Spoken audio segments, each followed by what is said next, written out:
We'll kind of see people say hi in the chat.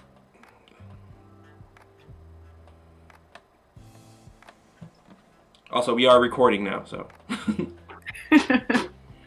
just FYI. Yeah. For the rogue children that wander by. Yeah. Maybe that'll work with the older too. Like, we are recording. This is live We are stream. recording. That will make them stick to the wall and like escape. But the little one could not care less. Yeah. Well, tell me a little bit about your dance history. Oh, gosh. Long story. I think in typical to kind of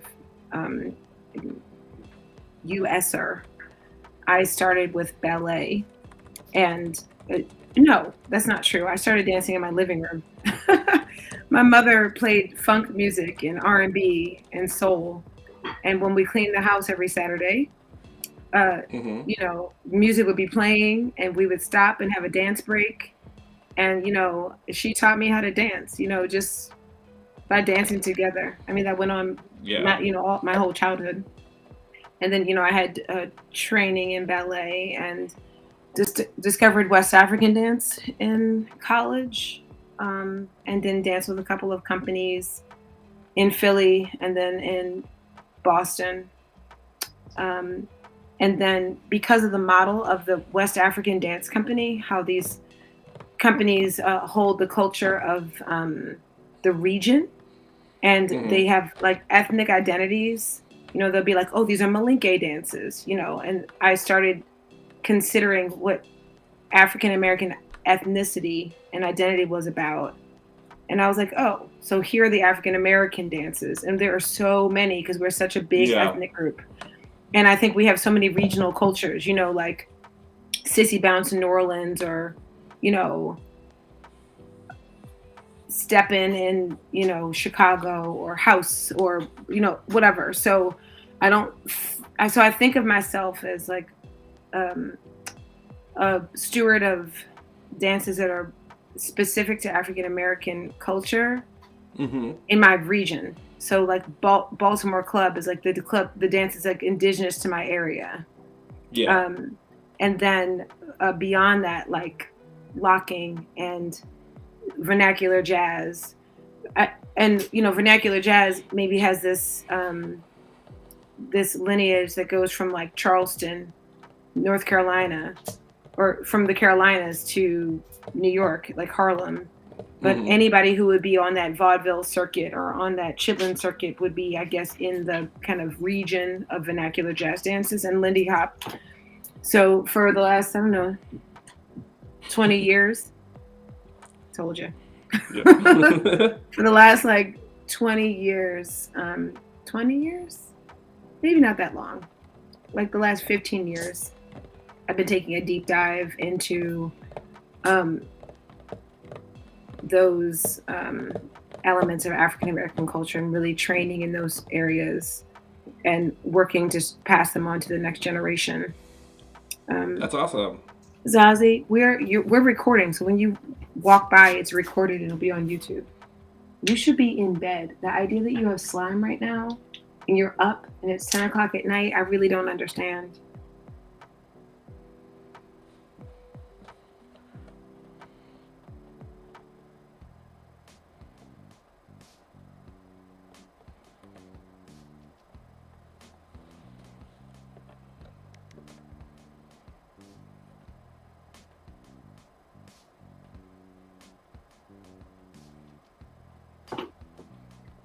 Okay.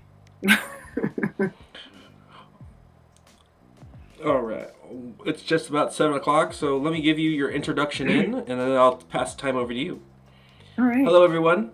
My name is Robert. I'm the president of the Portland Blues and Jazz Dance Society. Welcome, everyone, here today. It is my pleasure to introduce Breai Michele. She's going to share with us about several different diverse hand-leading dance styles, and I'm really excited for what she has to share. I'm going to pass the time over to Breai. Thank you. Robert, we didn't talk about screen sharing with this app, so hopefully it makes it works. Okay, cool. Hello, everybody. My name is Breai. I'm excited to be with you. Happy Black History Month to you. I certainly believe in Black history all month long. I mean, all year long. Um, all month long, though, we try to do some really targeted, specific work. It's kind of like a birthday or a holiday or something. Like you love somebody all year long. But in case you have not stopped to do something specific or to celebrate specifically, this is a kind of reminder to stop and do that. So since we've been reminded to stop, we are doing that. So thank you thank you PB&J for having me and for taking the time to stop and really do the work that this month is set aside for us to do. I wanted to talk about why me. I feel that sometimes one of the pitfalls of the corrections that we've been doing in the kind of social dance scenes that practice African American dances in predominantly white spaces is kind of say, well, we want to kind of add Black faces and bring Black voices, and in order to add diversity. And I do think it's true that the experience of having melanin in this country is enough to give someone an awareness that people who don't live in a body with melanin may have. I do believe that. I also think that it's important to name what specific trainings and kind of study people have done in addition to that, so that as we come into this new diversity, we also come with adequate respect for the people that we're meeting as our communities are getting more diverse. So I would self-describe myself as a community activist. I am in Baltimore, Maryland. This is where I'm from. I left here to go to university and then went to graduate school after that, and then came back home to Baltimore because I was really concerned about the cycle of violence in my own city. I know some people have only heard about Baltimore because of The Wire. And there's this kind of almost popular narrative about the trauma and the violence and the poverty in Baltimore. And then maybe people have seen like 12 O'Clock Boys, or, there's a couple of different documentaries that feature Baltimore. This is my hometown. I love this place, and I have lost people. Like it really is like the murder rate is a real thing. It doesn't, and it touches all of our lives. It's not like you can kind of live above the fray. It's like if you're here and you're connected in any kind of significant way, you've been affected by it. So I've been working to heal trauma in my community by reconnecting our community with our own gifts, really, like our gifts of arts. So I'm a practitioner of Lindy Hop, of vernacular jazz, of Baltimore Club, of locking and funk dances and breaking. And, some of these I have higher levels of proficiency in than others. The point, though, is that I've been studying those dances in order to kind of be a bridge between generations so that things don't fall apart in their cultural transmission, which they tend to do in communities that are most vulnerable. So community activists. The second thing that I am is a wordsmith. I'm a writer. Go to Pipe Brunch magazine. Check out my work. It's a great magazine, and I work a lot with words. So I do this kind of thing, bring information to folks like this, like kind of verbally or in a written way.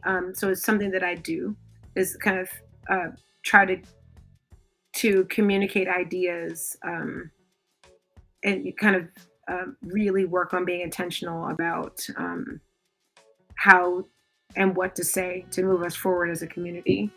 And I kind of alluded to this before. I'm a culture keeper. Um, in order for, you know, I was saying earlier when we were just talking about my dance history, like that I learned how to dance from my mom, like in the living room, because she shared those things with me. You know, she would put on old records and dance to them. And I wouldn't know that music had she not played it. And I wouldn't know that dance had she not danced with me. So I'm trying to do that for the next generation as well. So that's why I'm here. Like that I'm Black is, you know, part of it. We want to make sure that we get the whole story whenever we're talking to folks, so that we don't reduce people just to the color of their skin. So I said all of that to give you some context about who I am. And thank you for being here. Okay, so I am going to share something with you, but and this first thing is kind of a word of caution. So we've also talked a lot, I think, especially over the pandemic, we've talked a lot about cultural appropriation. What does it mean to be engaged in a culture that is not your own, and how to do that responsibly and respectfully.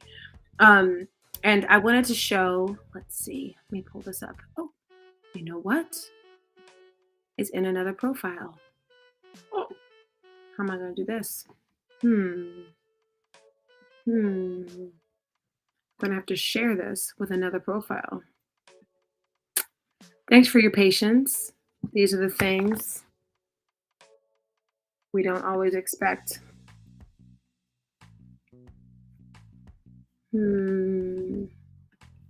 All right. Shared with the correct profile that I'm actually using. Awesome. Let's try to open it. Share it with me. There we go. Okay. So a word of caution. So maybe people have seen this movie, Kill Bill. It's an old movie by now, right?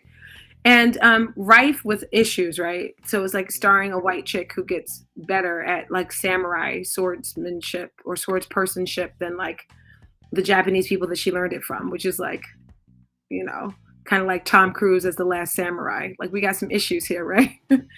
But there's a scene in the movie that I want to share once it agrees to open for me. I don't know why it's not opening. Maybe I have to share my screen instead. There's a scene in the movie when there's this kind of discussion about what happens when you have a rogue student. Because in this moment, I'm in kind of a teaching position, and you, the audience, are in a kind of student position. And how do we need to be responsible students, I guess, is the issue that I'm trying to raise with you. So, the fact that it won't open gives me pause. Why is this not? If you want to send me a link, I can try to pull it up and share it for you. Okay. I wonder if I share screen, will it work? Versus trying to share it with this other profile. I'm going to try that.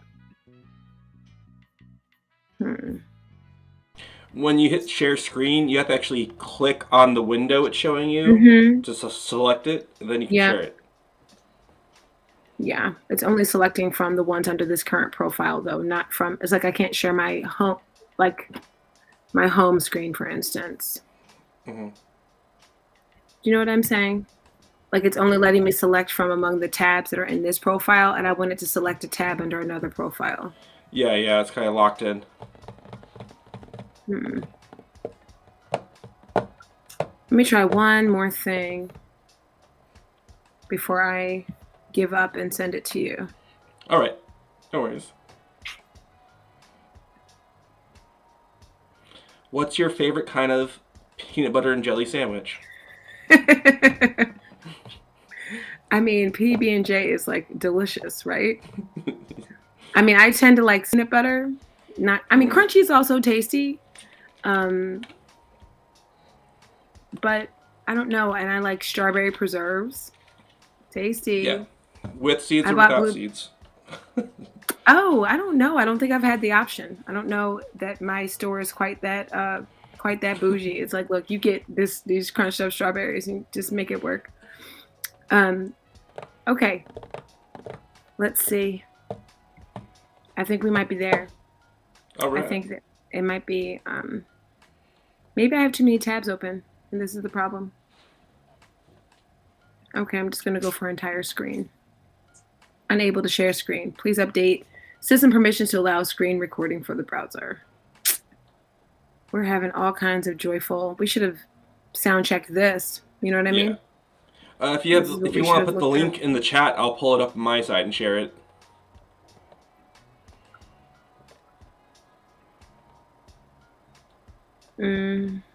Okie dokie, but then I have to share. I have to give you permission. Okay, let me share it with you. Will you tell me your email so it's only shared with you, not the whole world? Yeah, president@pdxblues.com. Okay.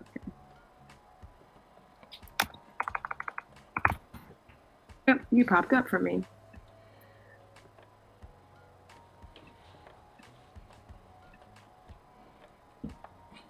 Okay. All right, I got it.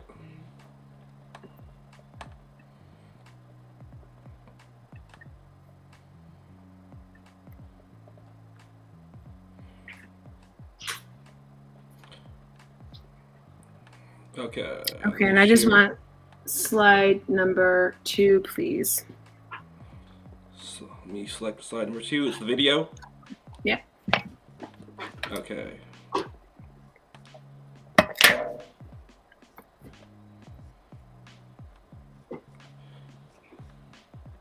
Can you see that? Yep. It's teeny tiny, but maybe I need to change my screen settings to fix that. All right, there we go. Go for it. Let me stop the background music really quick. All right, here we go.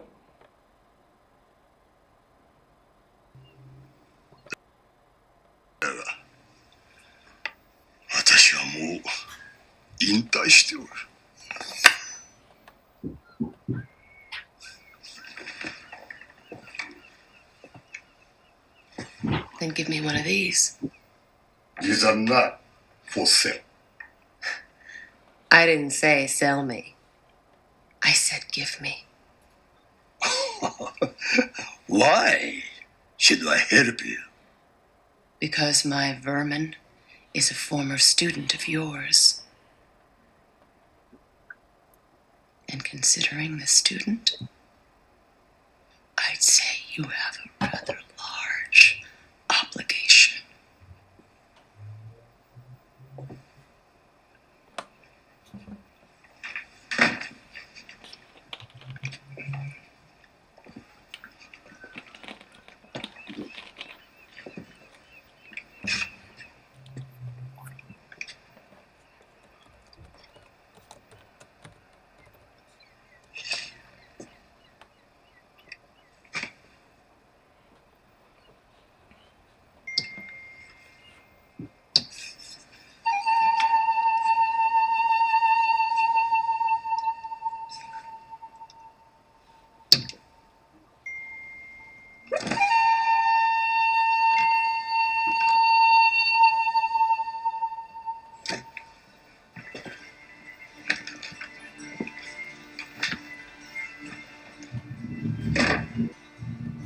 So こで休むといい。刀を作るのには1ヶ月ほどかかる。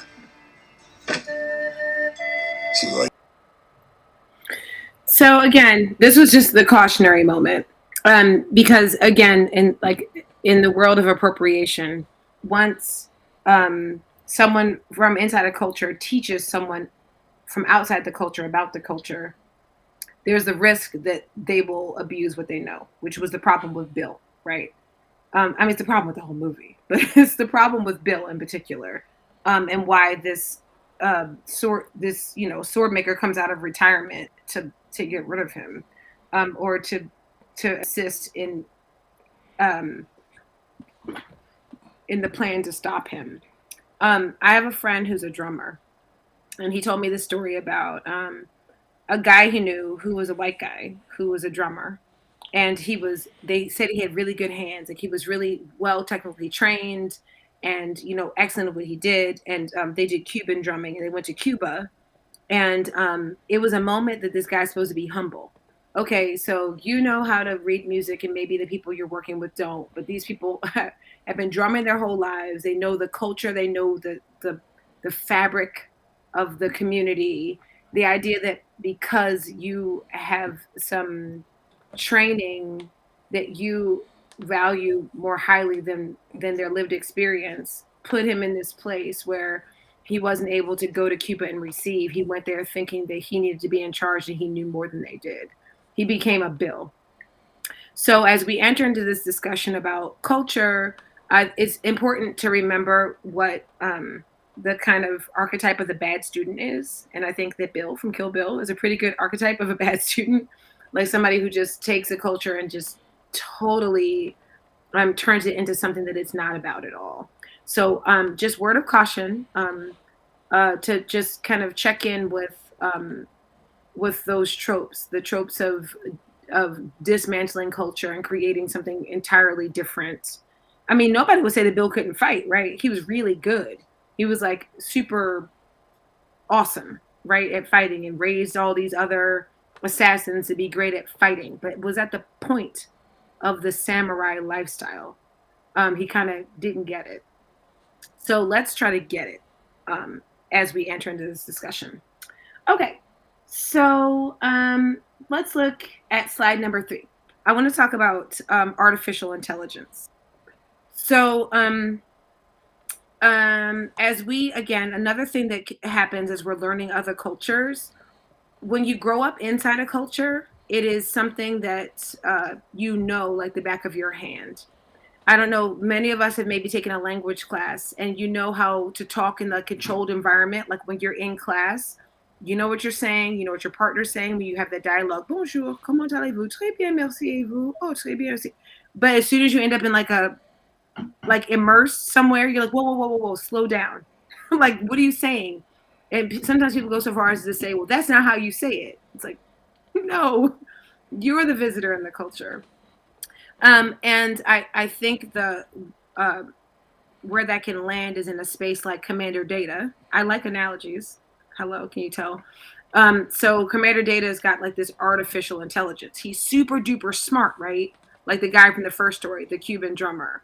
He's got all of this acumen, all of this intelligence, all of this information. What he's missing is the je ne sais quoi. He's missing the humanity of it. So this is a teeny tiny clip. It's like 10 seconds long, but it kind of gives us 3 things that are going to frame our discussion. So let's do a quick listen. Data is not sentient, no. Father, would you enlighten us? What is required for sentience? Intelligence, self-awareness, consciousness.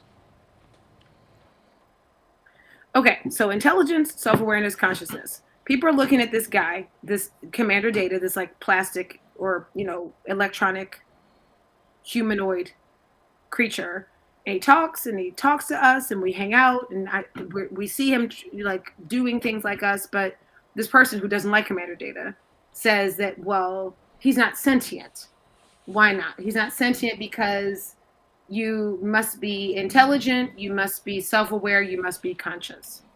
So let's talk about the big question here, which is what is partner dancing in the African diaspora? Because blues is one of those partner dances, right? Now, our intelligence, which I think we rely on a lot, because I think especially European cultural leanings lean toward cerebral processing of things. I think where we end up is with counts and shapes and maybe rhythm patterns, like patterns that we can name. When we go to dance classes, someone's going to teach you a shape. They're going to teach you to name a particular movement, and each move has a name. And there's going to be something really specific and codified. And I think that's a marker of what we think of about as intelligence. But in the commander data way of doing things, okay, you got these shapes and these numbers and this intelligence, but do you have spontaneity or improvisation, which would be the more human? So I see this. What does diaspora mean? Maybe that came from, is this the chat? Yeah. Okay. So diaspora. So imagine diaspora. Okay. Here's the easy way to explain it. You know when you have dandelions in your yard and they turn white and there's just like the white little ball things. It's so cute. You see kids, they go and they blow all those seeds. So spore means seed, right? Diaspora is like the sending out of seeds. You know, my mom would get mad when I would blow that thing because that would mean there were going to be dandelions all over the yard, right? But what happened with Africans is, due to the transatlantic slave trade, there was a diaspora. Some Africans ended up in Cuba, some in Haiti, some in Jamaica, some in Trinidad, some in Tobago, some in Guadeloupe, some, you know, in French Guiana, some in North America, you know, some in Baltimore, you know, some in Europe. So the diaspora are all of these different Black cultures that all really came from that same root. So we share our Africanness in some very tangible ways. And we also have these other things that make us particular, that and some of those things were due to like climate or who the colonizer was. These are French colonials, and these are Spanish colonials, and these are English colonials, and these are people in New World, or these people who underwent, you know, enslavement on sugarcane plantations, which notoriously like worked people to death and just bought new ones. Or these are people who had to endure breeding.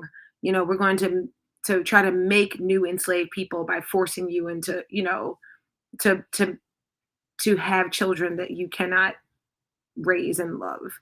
And so we have all these different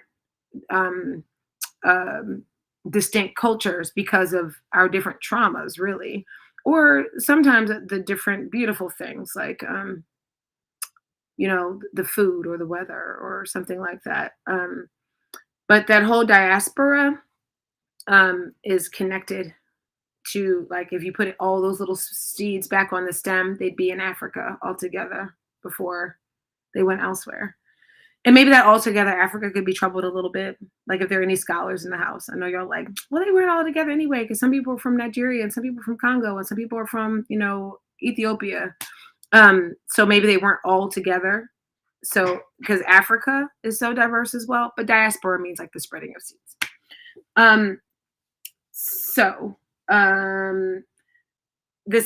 So AI, right? Artificial intelligence we're talking about. And it's okay, so commander data is super smart. He's got all these facts. We've got all these facts as dancers. These are the counts. This is the shape. This is the name of the move. But do we have the humanity to understand spontaneity, improvisation, things that are outside of the box? Let's take a look at slide 5.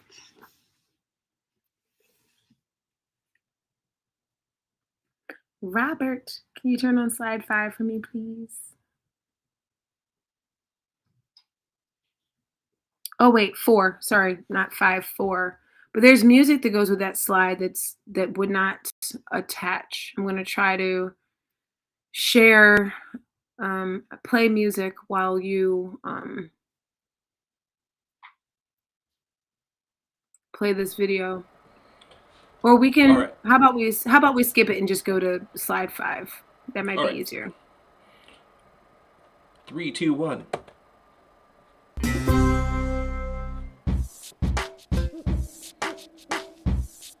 What's up? My name is Matt Stefanina, and this is Dana. And today we're going to teach you guys some freak dancing moves. We're not just talking about grinding, not just talking about hanging out at a club. These are the freak dancing moves, so you got to get freaky. The first one we're going to do, we're going to face each other.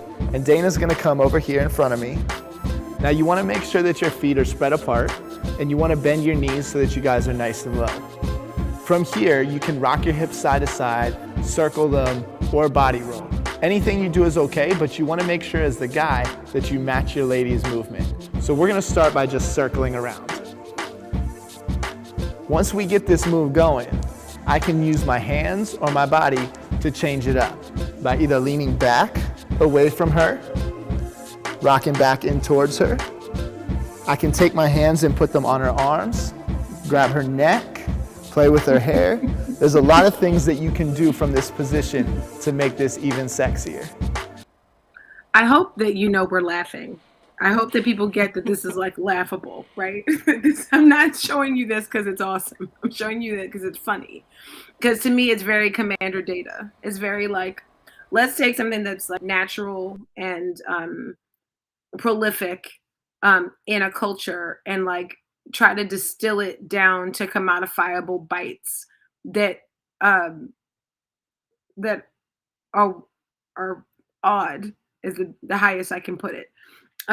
So the video I wanted to show you before that is of the dance Freaking, which is like it's a partner dance, and it's a dance from Baltimore. You know, people might call it bumping and grinding or whining, or it's called many different things across the diaspora. It's a partner dance though. And I think these dances are largely like very specific to courtship. They're non-specific also to just entertainment and fun. I know I have a friend who talks about how he learned how to whine from his sister. You know, his sister washing dishes and showing him how to whine. So she's like standing there, moving her hips, and he would like dance with his body pressed right up against hers, and in an asexual way. This is his sister, but he was trying to learn how to follow the movement of her hips, how to mimic that with his, so that he could go to a party then and maybe use it as a courtship dance with somebody who wasn't his sister. In this video, though, we've got this Commander Data moment where we take something that is, that's not how you learn it, A. And then, like, the words he's using to describe what it is and what it can be, I just find it pretty funny. But I feel like sometimes those are the pitfalls of trying to learn somebody else's culture. Because you're not inside it, you try to find ways to understand it from outside of it. They end up being a little awkward. The kids I teach, some of the people that I teach are elementary, middle school kids, and they call it cringy. It's like a new word that kids say, like, "Oh, that's cringy." It's kind of cringy. Like that was a totally cringy video. So how do we have spontaneity? How do we dance from a real place of spontaneity as we encounter these dances, which are going to, as we'll see, they're really like super prevalent in the diaspora. How do we participate in them in a way that is much more like humans instead of like artificial intelligence? The second thing that that tribunal said that Commander Data didn't have was self-awareness. I mean, he wasn't, Commander Jean-Luc Picard was able to convince that guy that, no, look, he is intelligent. But I think the guy was like, well, intelligence just isn't a bunch of facts. It's like understanding. And, he would be able to name facts, but couldn't understand. Like there was this other one where he's like, he sprays perfume and he's like, oh, this is so odd. Alcohol with notes of, essential oils. And like some woman's like, it's perfume. And he's like, what is it for? And they explain what it's for. And he can't understand. He knows what it is, but he doesn't understand it. So I think understanding is what I'm trying to put forward to the group in terms of something that we need to kind of work on as a community. The next thing was self-awareness. I think that there's some overthinking when it comes to how we are learning and teaching the dances currently, these dances that come out of the African-American experience. Like counting every single thing as if counting it makes you right. because I think when we're really enjoying ourselves, nobody is counting. I want to skip ahead real quick to slide number 7. Robert, if you would play slide 7 for me, please. I don't know if you guys have seen this movie Queen and Slim, but there's this blues scene in the movie. That there's a little clip up Hey, here. handsome. Uh-oh. Hey, handsome. What can I get you? A bourbon.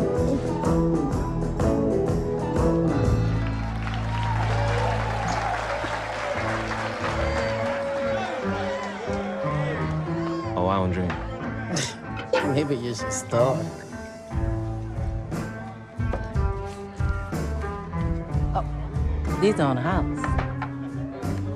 Thank you. Don't worry, you're safe here.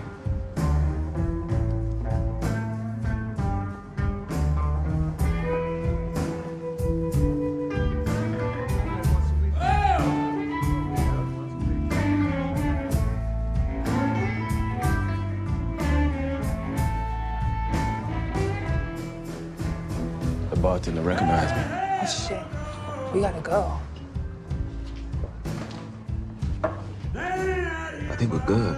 I don't know. Trust me.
So I feel like there's this really important authenticity about this scene. Like I know what it is to see like a dance scene in a movie, and I can tell that maybe these are like Broadway dancers who were trained in something else, they had like Lindy Hop choreography put on them, and I can see their like Broadway, like I can see their jazz hands, and I'm like, it doesn't feel like Lindy Hop. This feels, and I don't. I mean, this feels like my uncles, and it feels like home. I won't say it feels like the blues scene, um but it feels like home. It feels real, like that scene. And this is a contemporary movie, and they were just driving because they're like running from the cops basically, after a murder, and they go into a dive bar, and there's just blues because that's just what, they're in like the Mississippi Delta, and that's what the band's playing. And they come in, and I mean, it's so black. I mean, the bartender's got like a gold tooth. I mean, it's just so real. Like it's just everything about that felt really real. And it did not seem to me that what they were doing was based on like counts or shapes or like intellectualizing and overthinking. It was like a partner dance that wasn't necessarily led by hands. It was about like body leading and connection, and other kind of values that you learn inside a community, from growing up inside a community, from growing up having your uncles and aunts and their friends dance like that. And I just kind of want to bring that forward in terms of, as we're challenging the kind of artificial intelligence, which I think has become pervasive in the teaching and learning of Black culture, that we can get into this space where we are controlling a natural thing. I call it topiary dancing. You know what a topiary garden is, where you like cut the tree to make it look like, Versailles, like look. I mean, there's awesome. Like the gardens of Versailles are bomb. Like I like how it looks, but it's not like natural. It's very sculpted. And that felt very natural. That felt like a thing you would really see where blues really lives.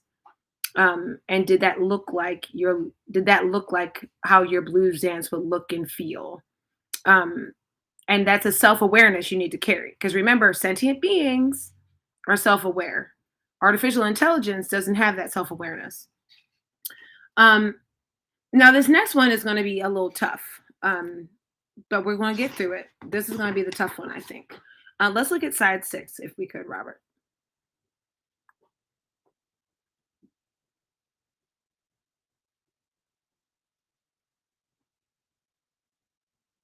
So before you press play, so we talked already about the fact that throughout the diaspora, there's lots of, well, maybe I didn't say this explicitly. Let me say it explicitly now. So I'm talking about the question that we entered with was, what is partner dancing in African diaspora communities? What is partner dancing? And what I submit to you is that partner dancing are a lot of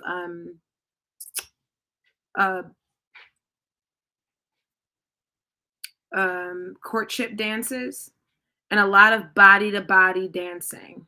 And sometimes that body to body dancing is not specifically lead and follow in the way that we learn in our kind of codified AI communities.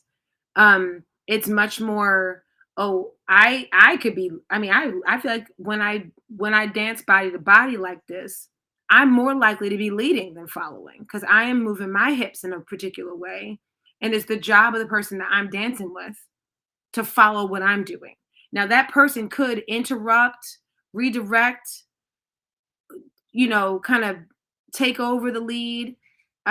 This idea of lead and follow, I think, is much more codified where the European shows up and we start to hold hands. And we'll see that in a few of the videos that we watch a little later. I think the ones that we have the hardest time with are the blackest ones. I think the blackest dances, no matter where it is, if it's in Jamaica, if it's in Trinidad, if it's in Baltimore City, the ones that we, I think, would, I think maybe label like misogynist or dirty in a way that that we feel uncomfortable with are the ones where there's no hands. Because I think once you add hands, that means that the European has taken hold. Because remember, some of these other dances that we're going to talk about that are do have a lot of body leading, but also have a lot of leading with hands. That those hands are introduced by the colonial relationship, because in the same way that like jazz comes from like the polyrhythmic African tradition, except played on European instruments because that's what's there, that's what's available. I think some of this like distance and decorum comes in the use of hands. So let's take a look at this. I want us to keep stay in this space of self-awareness. Like if we feel like this is like dirty, remember that people think blues dance is dirty. And in the same way that you might look down at something or see it as just like base, like, oh, it's just about sex. It's about more than that. It just because they're not using their hands doesn't mean it's not lead and follow. And really, I think that women have more agency here because, again, like I said, I've most often felt the lead. So this is a Jamaican dance called whining.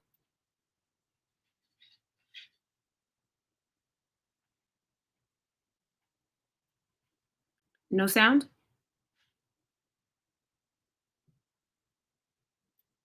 What happened to the sound?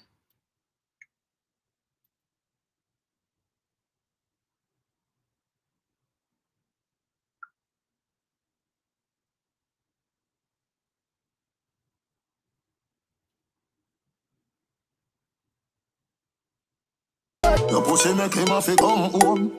Tell her you alone. He don't panic a killer cause say you feel your drone. Tell your pussy pretty send a picture to me phone.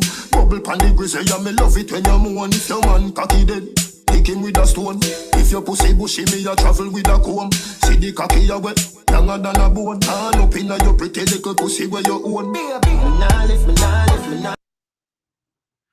So like that might feel, I just want to like deal with the self-awareness around this. Like this is typical.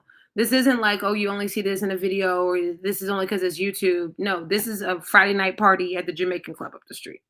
You know, this is a basement party at the Jamaican house around the corner. And this is typical to like Trinidadian culture, Bayesian culture, Baltimorean culture. Like our dance freaking looks a lot like this. Like it's not like, I feel like the hips, the rotation of the hips changes. Like nobody can whine like Jamaican girls. I mean, they be crushing it. Like they're like, I mean, I feel like we covet that. I mean, and Congolese, they got it on the hips. I mean, it's like, you know, watching like Hawaiian women, you know, watching them dance and you're like, what? Like you thought you could dance until you see somebody, you know, hula. You're like, I thought I was a G, but then I met you. So I just wanted to think about if we have feelings that come up in us when we watch dances like this, which are really lead follow dances that are really similar to blues dances. These are courtship dances. These are challenge dances, entertainment dances. Like, you know, you can't, like, I'm about to work you.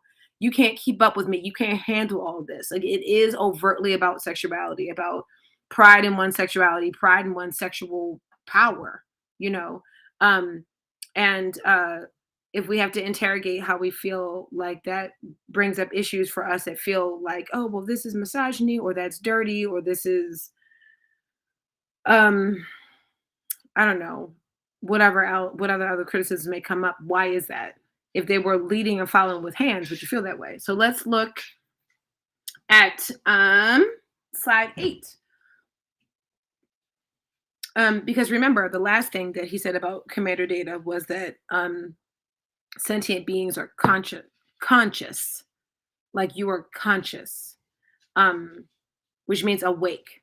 Let's not be woke. Let's be awake. Because I think woke can be a lot of like political commitments without any understanding, which was like number 1 on the list. Remember when we went back to artificial intelligence, it's not just about knowing facts, it's about understanding. And then this next thing about self-awareness is if we're feeling judgmental of the blackest parts of the culture, which are like when you're not using hands and maybe your bodies are actually touching, not just mimicking what the touching would be. I mean, I know in the blues community, there's even like 2 different names for it, for when you're going to be at a blues event where you like, are you comfortable with close embrace? Like that wouldn't happen at a Jamaican party. You just whining and it's a close embrace. That's what it is. And I'm not saying that people shouldn't get consent. I'm just saying we should be conscious of the cultural difference. So let's take a look at this one. Another example of a diasporan partner dance, which uses both body leads and hand leads. And we might feel like we can understand this one and maybe respect this one a little bit more. And I submit that it's because there's a hand lead involved. And that to us feels more valid for whatever reason. I think because it's a little wider. Go ahead, Robert.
Yeah, so compa is the one we're looking at now. I imagine that you saw things that feel familiar to like blues dancing. I imagine that you might label what you saw as like close embrace or something that um, that might be the language that you use for it.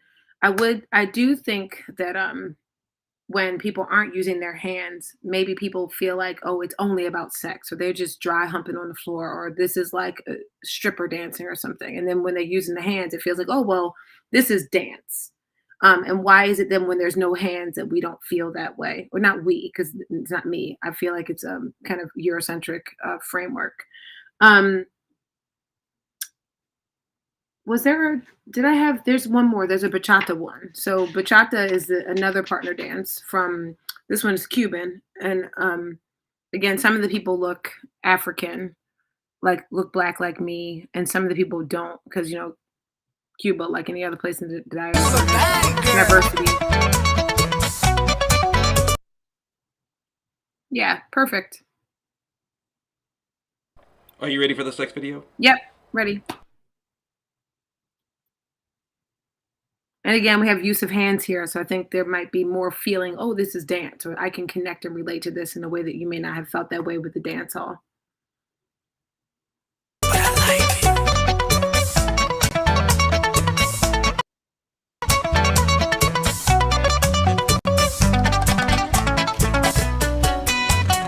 Voy a permitir tus chantajes, aunque resulten mi perdición. Tengo una paciencia adaptable que se amolda a esta situación. Me hago el sordo y ciego, sabiendo me puede ir mejor. Cuidadito y te crees que eres muy sabia. Amor no quita conocimiento. Yo sé bien quién eres tú.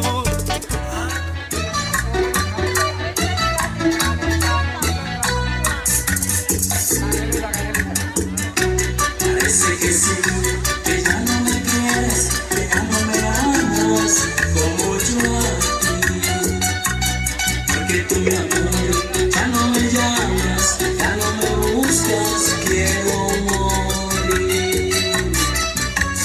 Pásame un cuchillo, por favor, para que me apuñalada, que gano yo con vivir, si mi mujer no me ama, te arrancaré de raíz el corazón de mi pecho, para que tú se lo lleves y ella sepa que yo he muerto. Ay, conmigo no te mates por ella, ay, conmigo no te mates por ella, ay, conmigo no te mates por ella, ella no vale la pena. Ay, conmigo no te mates por ella, ay, conmigo no te mates por ella, ay, conmigo no te mates por ella, ella no vale la pena. Y si mi mami no vuelve. All right. So I wanted to I looked but didn't find a great one. Like there's a lot of bachata that it's not hand lead. There's a lot of like body lead stuff. Or there'll be moments where the hands drop away altogether and there's a lot with the body, but I just couldn't find a great video as an example. Because that one really does kind of go in and out, back and forth. And the other thing I wanted to do was share like another dance hall video, like another like freaking or another whining video, like another partner dance with no hands, to really give us a chance to unpack that question about how we receive those kind of dances. But I couldn't find one that I felt like I could play. Like I felt like it was so in group and we had so little, I think, like we don't have the prerequisites for understanding for me to play it without it being like a minstrel show almost, like jaw dropping, like how could they? Because I mean they're really explicit, like like picking people up and like falling on top of them on the ground and splits and like booties bouncing and all kinds of stuff that happens when you go to carnival Trinidad and Tobago or Jamaica or wherever, or if you go to or Brazil, like samba or any of these things. I just didn't know that we had enough kind of shared language around it for me to be able to play those videos responsibly. But I do encourage you, if this is something that's piqued your curiosity, to kind of take a look at Dutty Wine, DUTTYWHINE. Like look at some dance hall videos, like to take a look at that. To think about, how do you receive it? Like, are you able to see that it is a partner dance, or does it something about it not using hands, which is the kind of European way to partner dance, makes it like limits its dignity, makes it just about dry humping or something, and not about dancing. Because I do feel like one of the things that we've been trying to do as a community is say, well, we want to be more diverse and we want to spread and we want to bring you in. It's like, well, all the Black people over here doing these things that we don't quite understand, or don't quite accept, or maybe look down on a little bit. And maybe that's part of the reason why we're not really able to build those bridges. So just something to think about. I wanted to leave time for questions and for some dialogue. Robert? Yes. If anyone has any questions they'd like to ask Breai, please put them in the chat, and I'll pop them up on the screen.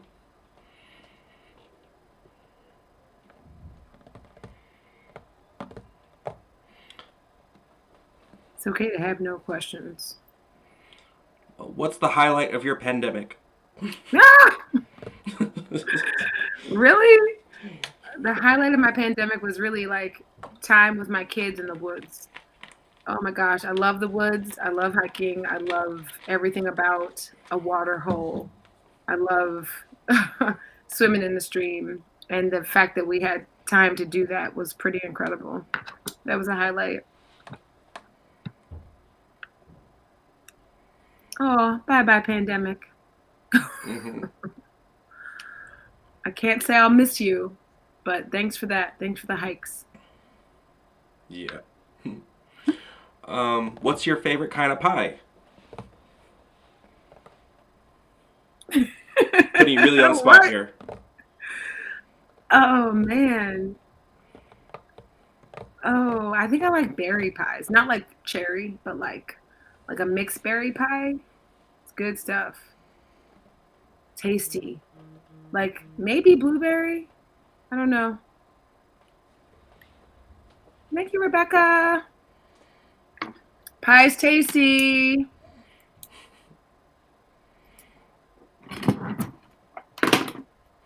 What do you feel like is the best dance style for non-dancers to step into African jazz dance vernacular? I'm going to say dances of the Mali Empire. Like, I feel like just go to the source. I'm like, where did all this start? I think if you can learn how to do those dances, like we call it African dance, but Africa's huge. I know no dances from Mozambique. I don't know them. I know dances from the Mali Empire, Senegal, Guinea, Mali, like that whole, the Songhai people, like that region. Those are taught commonly, I think on both coasts.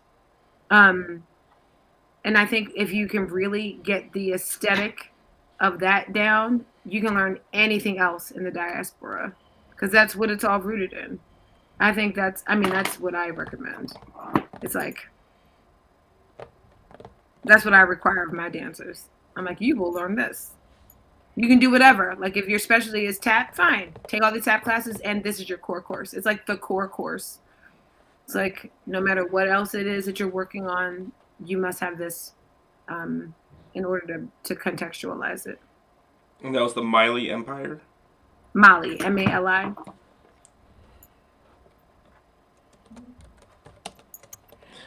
I think if you say West African dance, that might be the way that it's more commonly talked about.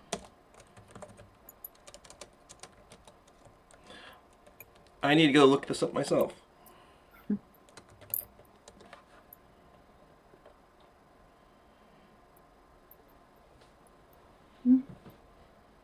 Do it, do it, do it. It's so good. It's I'm the giving you my best. commitment. I'm going to go dive into this and see what happens. Good stuff. Good stuff. It teaches all the things you need to know. Mm.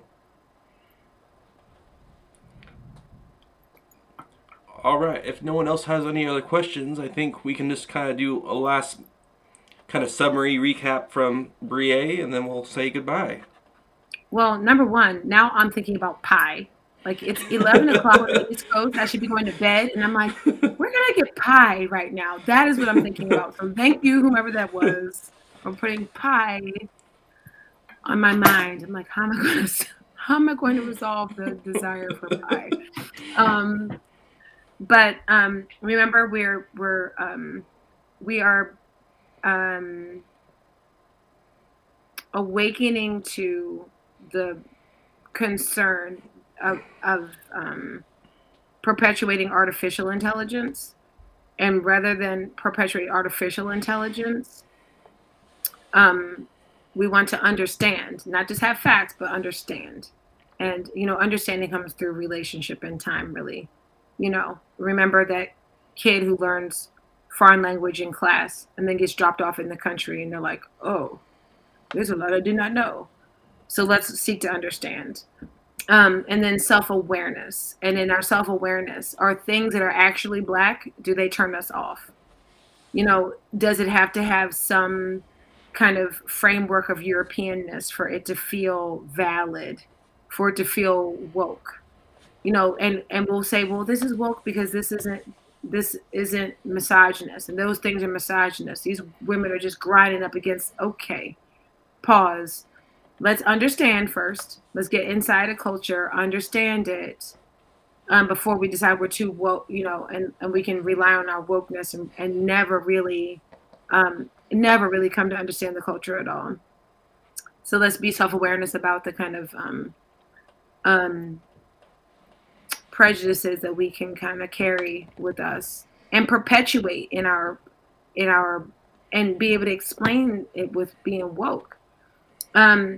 And finally, like, we need to be conscious. We need to have a consciousness, like a consciousness that these dance, like this blues dance, is a part of a family of movement.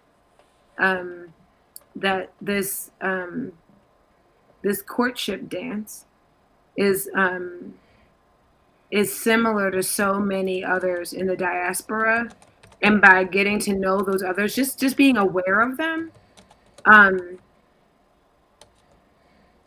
seeing how they move and how they work, can help us, I think, become more responsible dancers. And I think if we venture to try to learn some of that vocabulary, probably just better dancers in general.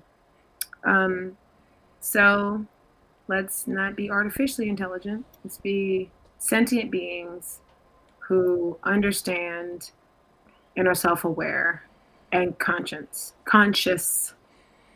And thank you so much for having me. PB&J. Maybe I'll have a PB&J. It's kind of like pie. It has a pie-ish type of vibe. We like it. All right. Also, let me wrap things up. From PB&J, I am Robert. Thank you so much, Breai, for coming out and sharing your experience with us. I learned a lot. I'm going to learn some West African dance now.